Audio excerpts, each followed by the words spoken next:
How can we improve earthquake forecasting and seismic hazard assessment?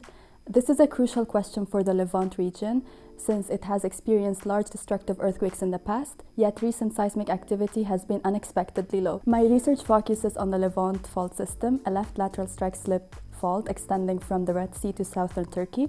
Despite its history of producing large earthquakes with magnitudes exceeding 7 in the past, it has been relatively quiet in the last century, raising questions about future seismic risk. To estimate earthquake hazard, scientists traditionally use the classical fault model, which treats faults as isolated segments, assuming they rupture independently of one another. In the colors you see here, each color represents a rupture which just happens in that fault. So when earthquake happens in one of these colors, it will not happen anywhere else. It will not lead to the breakage of any of the other faults. However, real earthquakes have shown that faults can rupture together, producing much larger events. This led to the development of an interconnected fault model, where faults are treated as interacting sources, allowing for more complex ruptures which better reflect reality. So, for example, the colors you see here represent different examples of rupture combinations. So the yellow color represents one possible rupture combination between different fault segments, which was not possible in the classical fault implementation.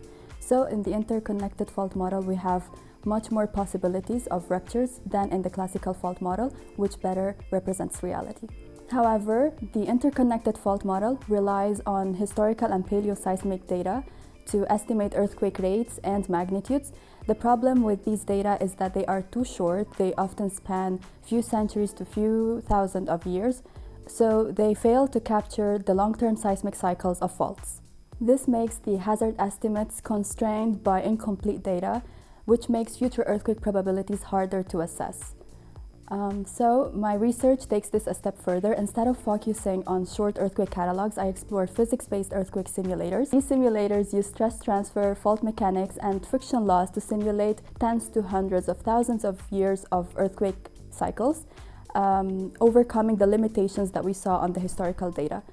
I hope with these simulators that we can evaluate whether they produce a more physics-driven and realistic way to estimate hazards and earthquake forecasts. If successful, this could improve how we prepare for future earthquakes and mitigate the risks.